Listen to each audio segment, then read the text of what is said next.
Hello, and welcome to the first installment of Fantasy Cartography with Adobe Photoshop.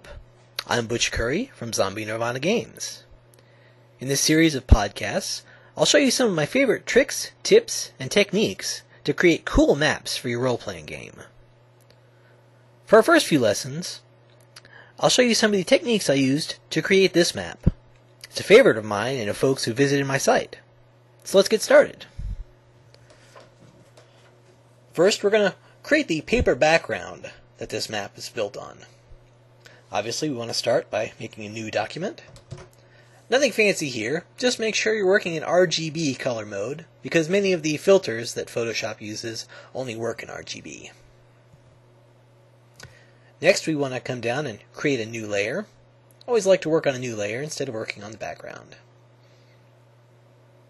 Next, we're going to come up here to Filter, down to Render, and over to Clouds.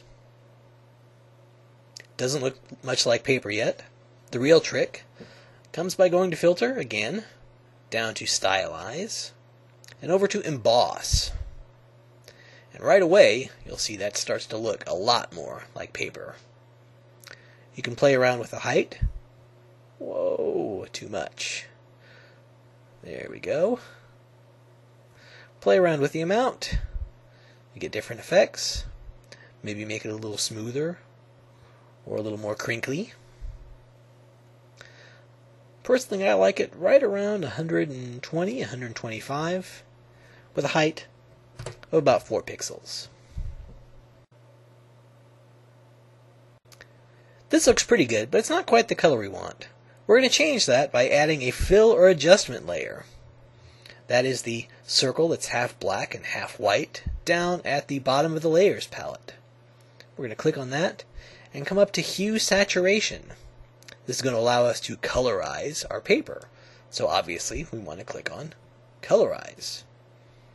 We're going to drag the hue slider over until it gets to be about the color that we want.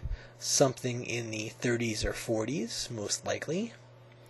But if you want to make a crazy blue map, you can. We're going to drag the lightness slider over just to brighten it up a little bit. That's right about there.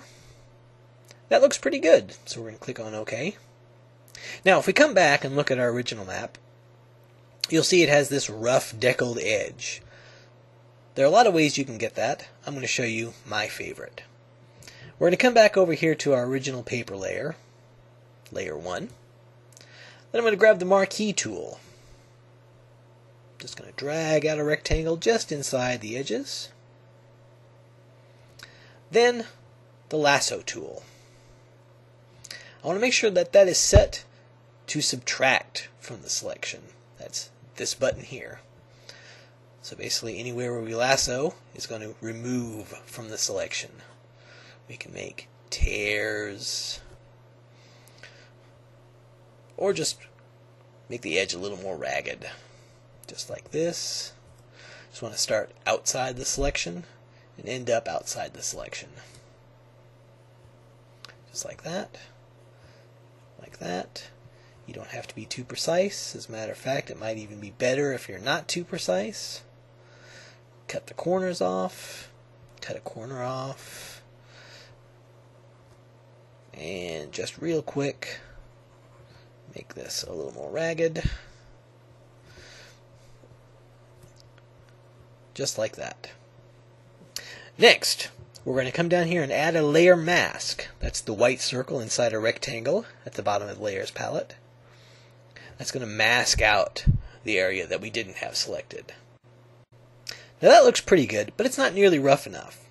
We can make the edges a lot more ragged by coming up here to Filter, down to Brush Strokes, and then over to Sprayed Strokes. Spatter also works well for this. I'm going to zoom in.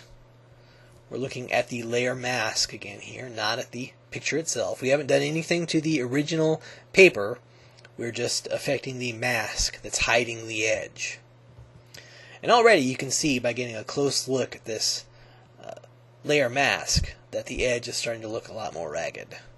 We might bump up the radius just a bit. We want to keep the stroke length not too long. Right about there looks pretty good. Hit OK.